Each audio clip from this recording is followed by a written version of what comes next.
welcome to another wargame review from theplayersaid.com. My name's Alexander, and today we are talking about Crowbar from Flying Pig Games, and it's designed by Herman Luttman, who's done a lot of different games that we like. Some of our favorites are Dawn of the Zeds, which is kind of a fun zombie-style Stakes of Siege game, and he did At Any Cost, Metz 1870, which is an excellent game using the blind sword system.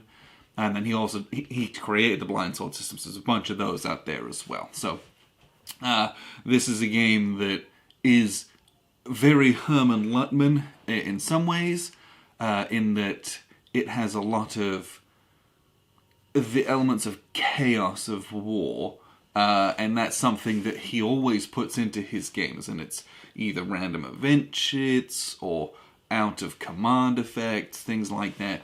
There's always something going to be unexpected in the battles that you're doing. And this is no exception. So I don't have the box with me because I gave it back to Grant because he wants to play it some more as well. But this game's about the Rangers on D-Day landing at Pont du Hoc in Normandy, which was basically sheer rock cliff faces out on that kind of jut out into the channel, and this isn't your average beach landing where there's a beach and you're kind of going up some slopes. It is a sheer rock face, and I've been there. I was lucky enough to visit in my lifetime, and much of the big concrete emplacements and things, a lot of it's ruins, but a lot of it is still there and still in pretty good shape that you can go and see. And it's staggering to see it, honestly. So playing a game of it was interesting to see. Kind of, I know the topography, having been there. I'm like, good gracious, like this is what this is modeling, and it's kind of crazy. Almost just the guts that these men had, and the courage and bravery to literally scale a cliff under heavy fire. I mean, it's nuts. And you will do that. You will go through some, like, you come in your landing craft, land on the beaches, and the landing craft have these ejecting grappling hooks, which are terrible, and you'll miss every single one of them.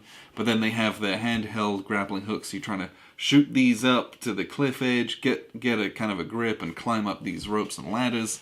And then it's once you've established kind of yourself and your rally points at the top of the cliff, you then actually have a mission to complete. You have to go and find all of these hidden artillery guns that are shelling Omaha Beach just down the ways.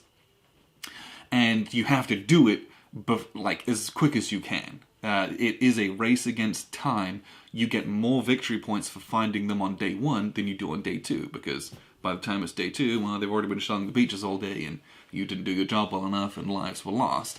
So it's pretty intense that way.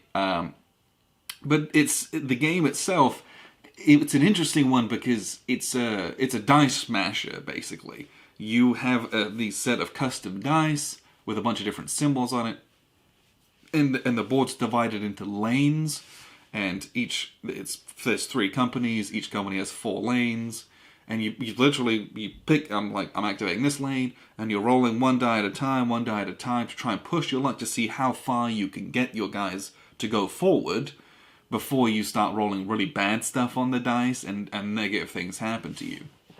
There's also, obviously, enemy emplacements that you have to stop at and do attacks with that you'll resolve as well. But it's this very, of all the games that I've played, this is one of the few, war games at least, where it's just supposed to be fun. Like, it has a theme, it's supposed to simulate to an extent some of the things that happened, but it's not supposed to be the crunchiest, most serious game. You're rolling the dice, trying to get your guys all gung-ho to go forwards, to, rout those German positions, to push inland and take those guns and, go on to victory. And, it very much feels that way mechanically, right? You've got these nice colored dice, roll one, oh, we get to move. Roll another one, German event. And then you're like, oh, should I roll the next one? Because the next one's 50-50 bad stuff. And you roll it and you get a good advance. You're like, yes, sweet. And then the last one, you're like, this is really bad. I don't know if I want to risk it. And, some bad things happen to you, like the time goes forwards, or you get another German event, or you rout and have to go back to your starting position. But that's generally how this game is. It's a fun kind of a... I guess it's just kind of a romp. It's almost a little bit pulpy, where you just rushing the guys up, trying to get as much done as you can, whilst minimizing your losses, right? You get negative victory points if a bunch of your guys die, and all that kind of stuff. So you do have to be careful, but this game boils down to it's a push your luck style dice game. And the theming of it works because you're trying to move yourself forward so much, and then bring your rally points up when you kind of think that you're done.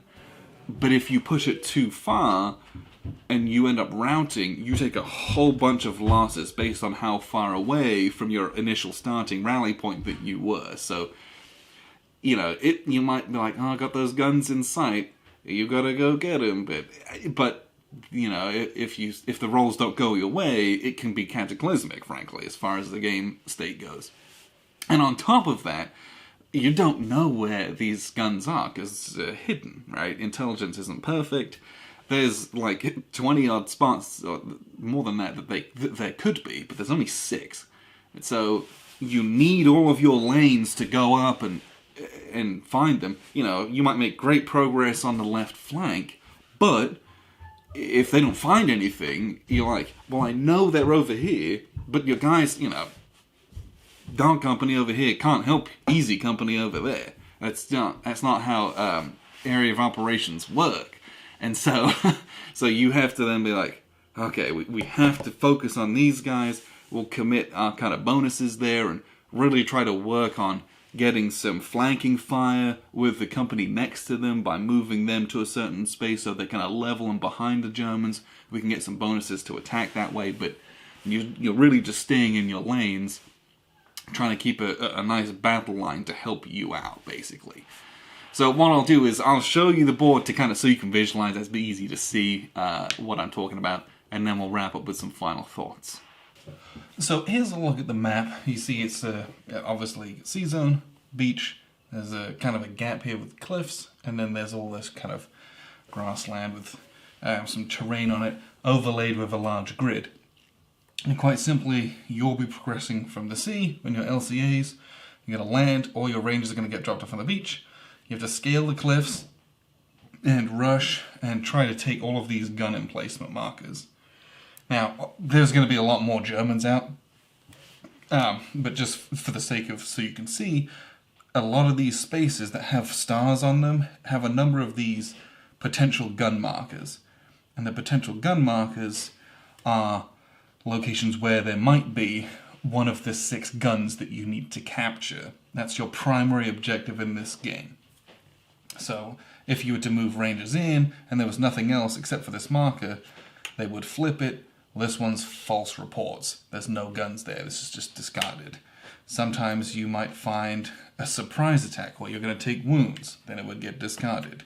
Sometimes you might find it's not guns, but you found some intercepted orders. It's worth some victory points, but it's not worth as many as the guns. And that's some false reports, and, well, it's a rubble. So somewhere there's a whole bunch of guns, basically. So how do you do that? How do you get there? Well, to start the game, all of your rangers and their commanders and supplies start in these LCAs over here. And quite simply, the first round, there's like this special invasion round, and you basically roll a die, and it tells you kind of what you're doing. I think you roll the...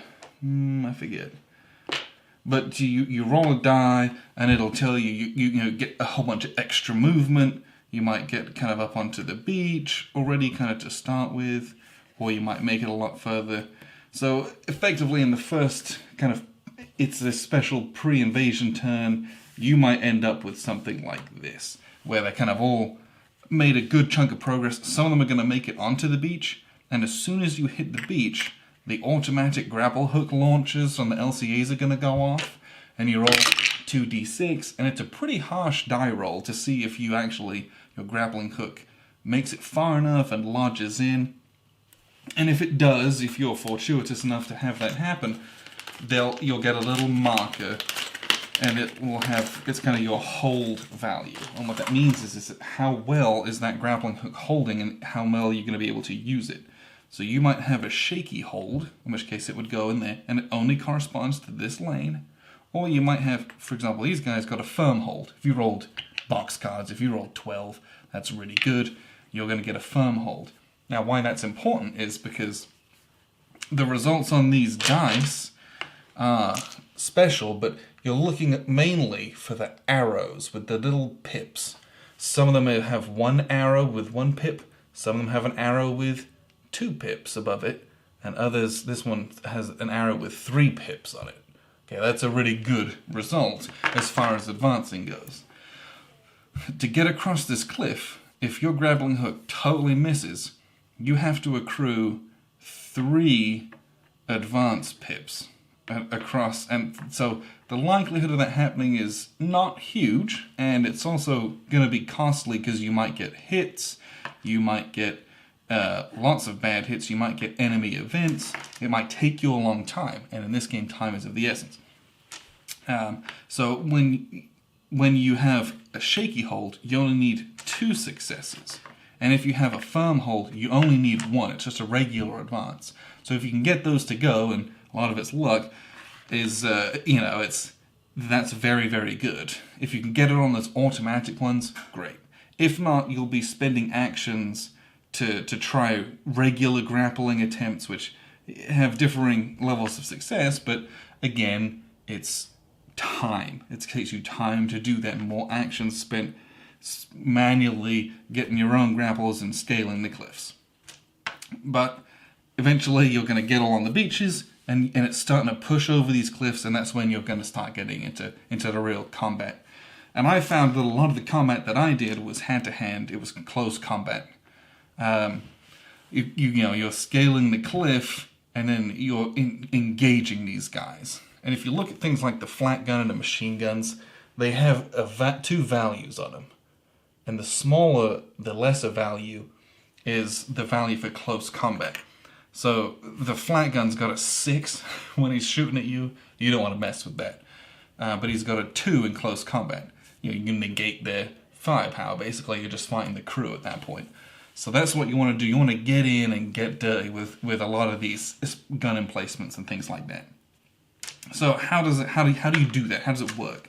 So basically, you're going to choose a company to activate. There's Fox Company, Dog Company, and Easy Company. Each of them have kind of 4 rows or 4 units. And then within that, you're going to activate all 4 units, and then you'll move on to a different company. So, for example, let's activate this guy. Okay, he's got 10 strength. That's as high as you can be. And the marker for currently active unit is pretty important. You'll need that. And then what you're going to do is you're going to roll a d6, but it's a special green movement d6. And typically speaking, you'll start with that green one because it's the most, or it's the safest, so to speak. You can move, have a ranger event, you could move, or you can move and take 1 hit. This means you're going to draw an event card, so does this. They're not terrible, or you could risk it. So this one's got a move and a hit, and it's got a move and a ranger event, that's nice. Move and a German event, that's bad. Or you've got 2 moves and a variable number of hits. Or you could draw an event card, or you could draw a stop. Like, your turn is done and over with. You don't get to do anything else. You've got your red dice, where it's 1 move ranger event, 2 moves variable hits, 1 move, 1 hit, 2 moves German event. This is draw an event card, then stop and do nothing else. Or you got this, which is you're shaken. That's also not good. And then the black one has a routed symbol on it. That's very, very bad. And then you also have a possibility to move 3 spaces and take a hit. This can be very good in a pinch, but it also carries a lot of risk. There's a lot of variable hits, German events, regular hits, routed, shaken. This is risky business. So you're going to roll a lot of dice, but you get to choose the order in which you do them, but you can only roll one per, each dice once per activation.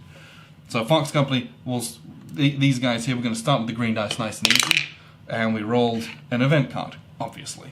So you flip this event card. This is kind of a timer deck, and it says time increment 1. So we move the time increment up 1 space up here. Once this goes all the way to the end of the day, there's 3 days. So you're going to go through this track 3 times.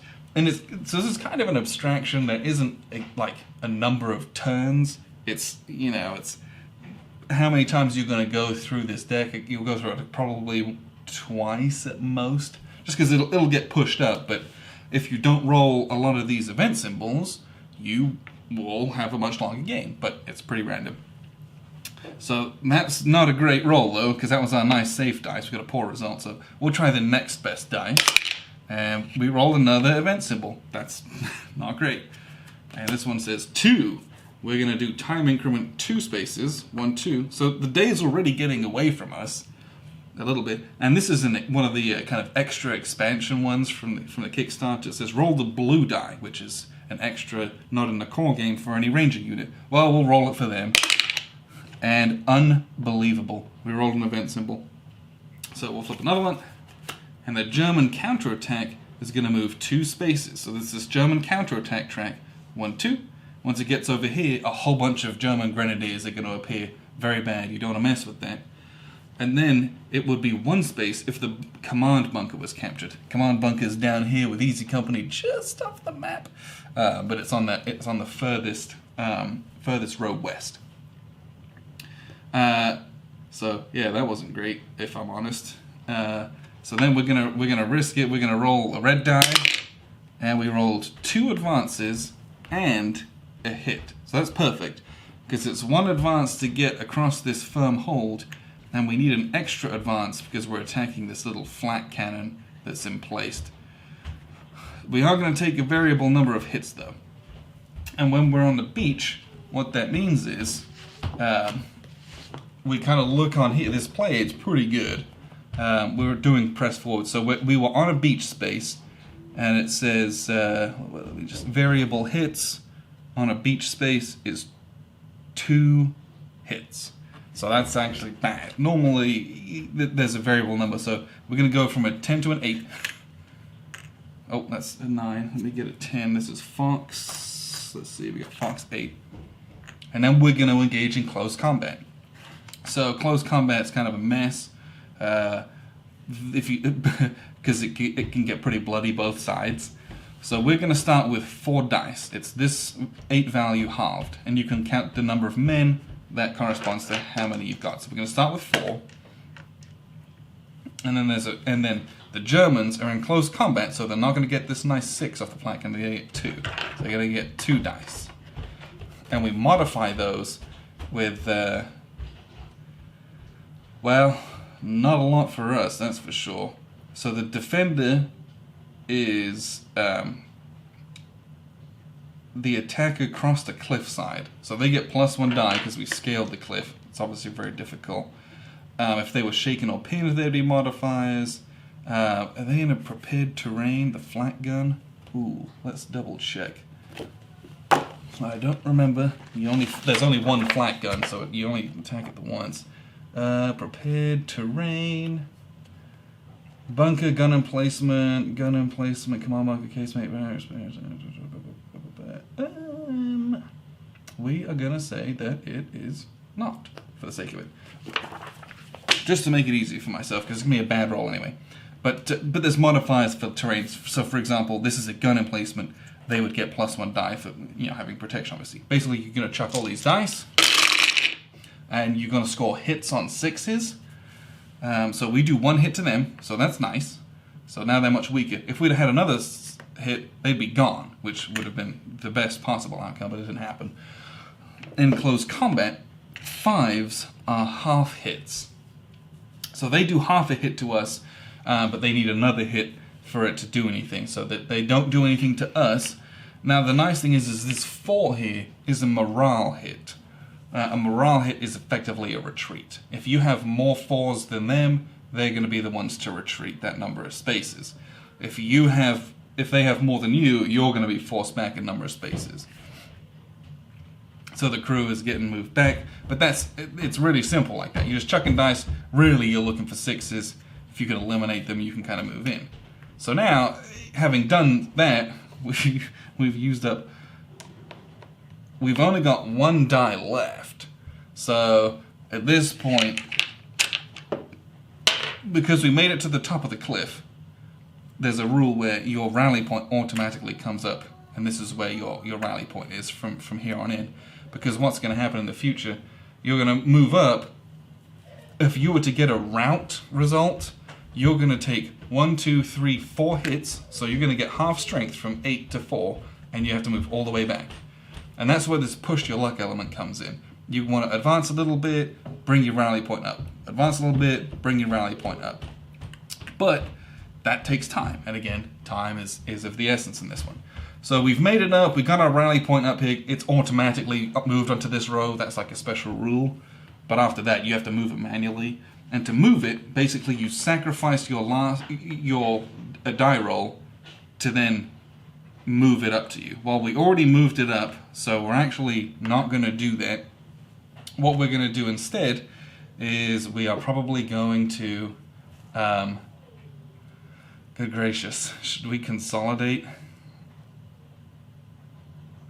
Yeah, I think we're going to consolidate. So you can basically stop what you're doing, and we're going to just forego rolling this die. We could roll it, but we're going to forego that to, for example, add some strength points, or to rally ourselves. Screw it, we're not going to do that. We're going to press forward, it's funny.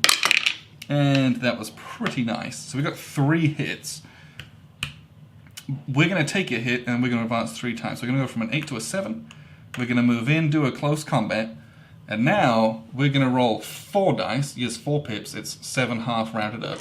So we've got 4 pips, they've only got 1, and they're not in any kind of, they're not getting a bonus one from us going across a cliff, they're not in any terrain or anything. So we chuck those, nice, we killed them, that's great. So they're dead. That was 1 move, we've got 2 more, we can move up 1, and we can't move in here because you need 2 advances to get into this space because it's an emplacement. So then our last kind of advance point that we have, there's a few special actions that you can do, but most of those not super duper great. But you can do kind of some recon, or you could make a grappling attempt if you were down on the beaches. You can do some kind of just spray fire to try and pin guys. But that's it. They're kind of done. If they're forced to rout, for example, if they get attacked or if they take a bunch of losses, then they're going to take losses equal to the distance between these. So you want to avoid that at all where possible. And then you just move on to the next guy. You flip them over to activate it, so you know you've done that one. And then we do the same thing with this column, right? You unlock all these dice again, and you just say, we're going to roll. They're going to move 1 space. 1. And then they're going to roll a yellow. And they're going to move 2 spaces. They're going to get a variable hit. That's bad. So if they're in these 2 spaces, this variable hit with the empty explosion actually damages the LCA. So not great.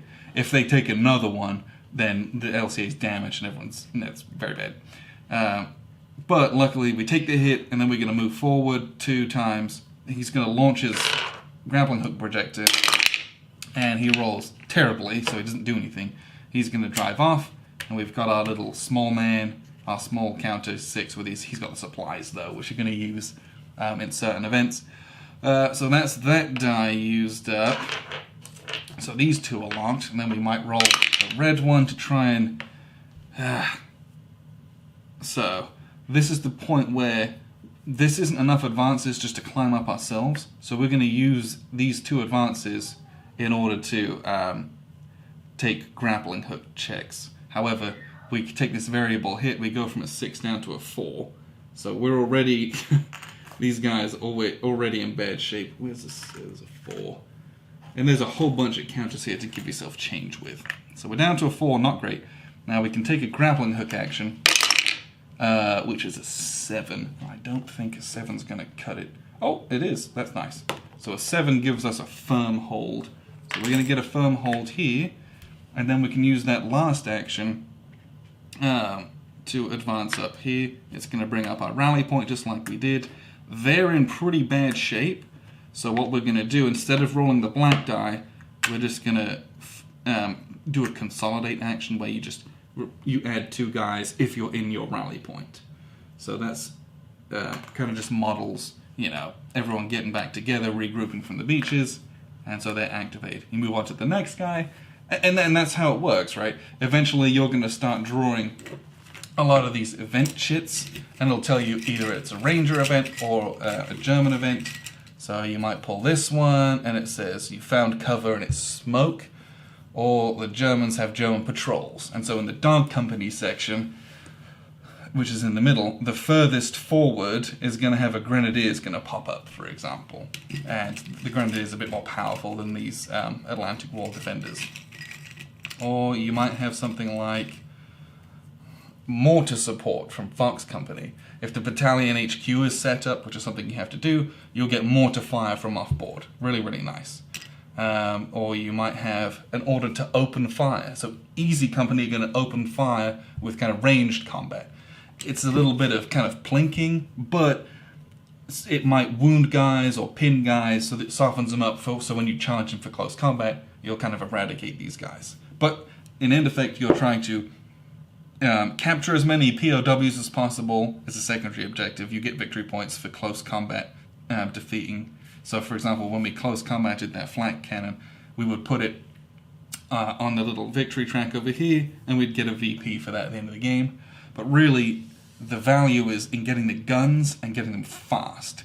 Because if you capture, let's see, where on earth are any of these guns? Okay, so for example, if you capture this, if you do it on June 6th, 10 VPs right there. If you capture on June 7th, only 5 VPs. And on June 8th, only 2 VPs. So it's very important in this game not only to do things, but to do them in a timely fashion. Because the idea is you're trying to protect Omaha Beach on D-Day to protect the guys who are landing elsewhere as well. And but that's the crux of what you're doing. You're kind of rolling these dice, trying to push it as far as you can until you feel like you're either too weak or too far away to risk. And then you kind of stop, move on to the next guy. And you're doing that over and over again to try and get up here, set up roadblocks, capture all these guns, and make it happen. So that's the core of the game. And what we'll do is wrap up with a few final thoughts. So that was a look at how it works. Crowbar is a very well produced game, as you might expect from Flying Pig. You don't get a Flying Pig game with bad components. That's just, I've never seen that before. So it's very nice looking. Everything, you know, is pre-rounded and pre-punched, all that kind of stuff. So it's a nice game. I really like the custom dice that they're, you know, they're nice. It's not like stickers on them that you get in some games. So I appreciate all of that. The game itself it's fun. It's not a bad game. I understand that this probably isn't for everyone because it's.